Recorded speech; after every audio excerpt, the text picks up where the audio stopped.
नमस्कार दोस्तों, शुरू करती हूँ आज की कहानी। आकाश को एक असाइनमेंट के लिए ऑफिस की ओर से अमेरिका भेजा जा रहा था। कागजों व फाइलों की जिम्मेदारी रीमा ने अपने हाथों में ले ली। अपनी डिग्रियां और सारी फाइलें संभालने के बाद उसने आकाश के कागजातों को हाथ लगाया तो उसके हाथ एक बंद लिफाफा लगा। ऊपर आकाश के देहरादून के बोर्डिंग स्कूल का पता था और भेजने वाले का नाम गिरीश चंद्र लिखा था। यह तो उसके पिता का नाम है। 11 वर्ष पुरानी चिट्ठी आखिर अब तक खोली क्यों नहीं गई? वह चिट्ठी खोलने को बहुत ज़्यादा उत्सुक हो गई, पर उसके संस्कारों ने उसे रोक लिया। जिसके नाम की चिट्ठी है उसे ही खोलना चाहिए। यही सोचकर वह आकाश के लौटने का इंतज़ार करती रही।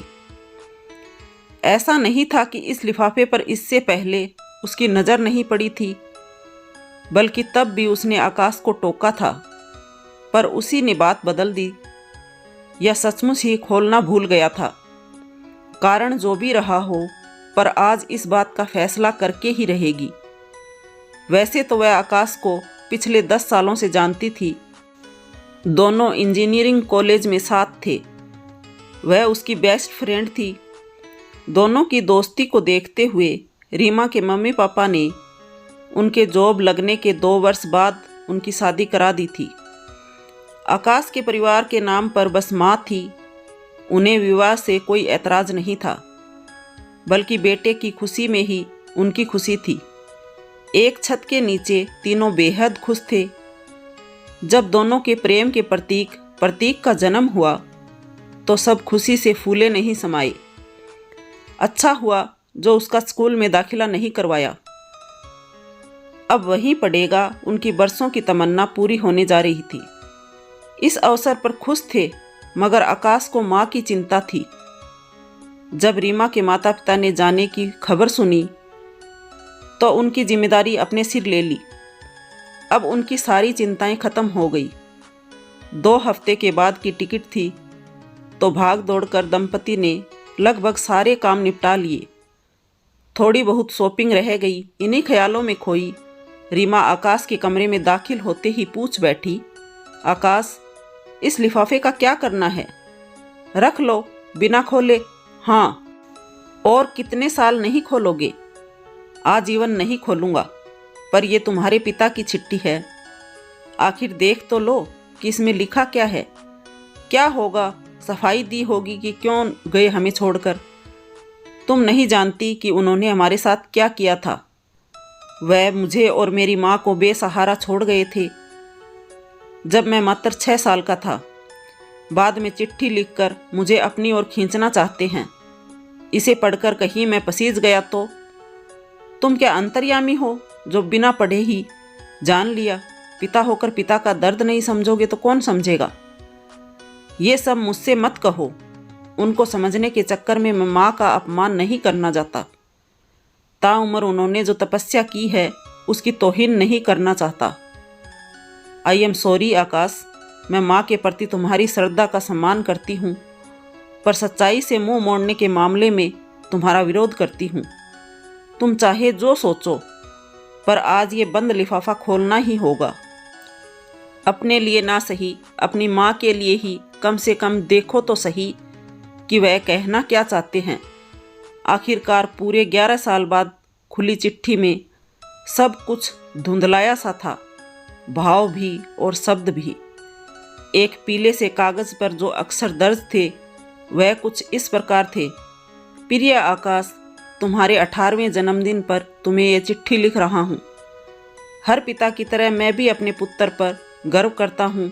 हाँ, तुम कह सकते हो कि मैं तुम्हारी तकलीफ़ों में साथ नहीं था, पर बेटा तुमसे दूर भी नहीं था।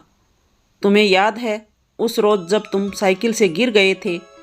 तुम और तुम्हारी साइकिल दोनों को घर तक पहुंचाकर मैं चुपचाप निकल गया था। और जब क्रिकेट खेलते हुए तुम्हारा हाथ टूट गया था तो मैंने ही प्लास्टर लगवाया था।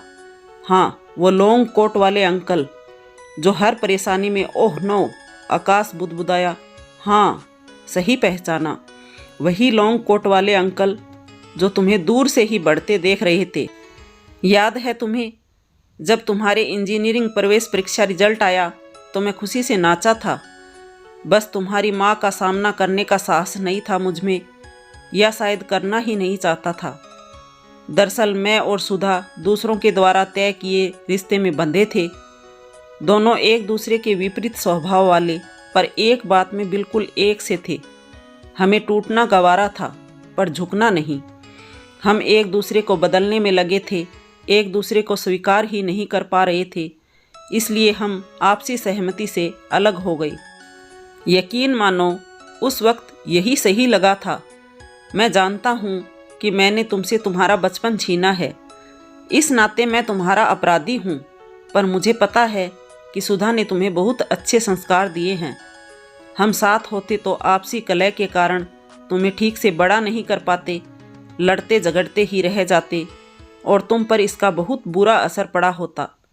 जो हो गया उसे तो नहीं बदला जा सकता, पर मैं एक बार तुमसे मिलना चाहता हूँ। तुम जब चाहो आ जाओ। तुम्हारे स्कूल के सामने ही मैंने सेवक होम नामक वृद्धाश्रम खोला है। वहाँ अपने जैसे कई बेघर साथियों के साथ मज़े में रहता हूँ। वृद्धाश्रम के नज़दीक ही तुम्हारी माँ की पसंद को ध्यान में रखते हुए उसके लिए एक छोटा सा घर बनवाया है। हो सके तो उसे घर को स्वीकार करने के लिए मना लेना। अगर वह मुझसे मिलने या देखने की इच्छा जाहिर करे तो वृद्धाश्रम ले आना। पता नहीं क्यों मेरा दिल कहता है कि कभी न कभी तुम मुझे देखने जरूर आओगे। एक बार मिलने की उत्कंठा में प्रतीक्षारत तुम्हारा पिता गिरीश चंद्र। रीमा जोर जोर से चिट्ठी पढ़े जा रही थी, जिसके आखिरी शब्द जब सुधा के कानों में पड़े तो उससे रहा न गया। आंसुओं में डूबे चेहरे के साथ वह कमरे में दाखिल हुई और बहू के हाथ से चिट्ठी लेकर पढ़ने लगी।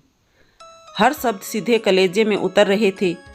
वर्षों से दबे आंसुओं ने जैसे सैलाब ला दिया था। बेटे से माँ की हालत देखी ना गई तो बिना कुछ बोले ही कार स्टार्ट की और सपरिवार सेवक होम पहुँच गया। मुश्किल से आधा घंटा लगा। पिता दूर नहीं बल्कि उसके आसपास ही थे। गेट के अंदर पहुँचते ही अगरबत्ती की तेज खुशबू नथनों में भर गई। शोक स्तंप्त चेहरों की भीड़ लगी थी, जिसे देख सुधा का मन किसी अनहोनी की आशंका से विचलित हो उठा। भागकर मृतक के नज़दीक जा पहुंची। चेहरे से चादर हटाई तो देखते ही मूर्छित हो गई। हाँ, बंद लिफाफा खुलने में बहुत देर हो गई थी। गिरीश चंद्र ने तो फिर भी अपने दिल की बातें चिट्ठी में लिख दी थी, पर सुधा को वह मौका भी नहीं मिला। आकाश ने माँ को सीने से लगाया तो वह फपक पड़ी। होने को कौन टाल सका है? आखिर मृत्यु तो एक शाश्वत सत्य है, जिसे सभी को स्वीकारना ही पड़ता है। आकाश ने पूरी श्रद्धा से पिता का अंतिम संस्कार किया। माँ को उनके नए घर में शिफ्ट कर दिया तथा सास ससुर को माँ के स्वास्थ्य संबंधित सभी जरूरी बातें बताकर फ्लाइट में बैठ गया। पूरे 12 घंटे की फ्लाइट थी। चुपचाप बैठा पिछले 15 दिनों के बारे में सोचने लगा। गुजरा वक्त काफ़ी उथल पुथल भरा रहा था। खिड़की से बाहर आसमान ताकता यही सोच रहा था कि क्या होता अगर बंद लिफाफा खुला ही ना होता। बहुत कुछ अनकहा अनसुना रह जाता। अच्छा ही हुआ जो रीमा ने लिफाफा खोल दिया। उसके साथ ही उसके मन की गांठ भी खुल गई थी। सच ही कहा गया है कि एक कामयाब व्यक्ति के पीछे स्त्री का हाथ होता है। यह विचार मन में आते ही रीमा का हाथ अपने हाथों में लेकर बोला, thanks for everything, my pleasure. Reema जो प्रतीक के साथ कार्टून मूवी देखने में व्यस्त थी, मुस्कुराकर आंखों ही आंखों में आकाश को आश्वस्त किया। भले ही वे पिता के जीते जी न मिल सके, मगर आखिरी दर्शन करने का सौभाग्य अवश्य मिला था। तो दोस्तों, कहानी कैसी लगी? पसंद आई हो तो लाइक करें, कमेंट करें, शेयर करें, सब्सक्राइब करें। Thank you for watching my channel.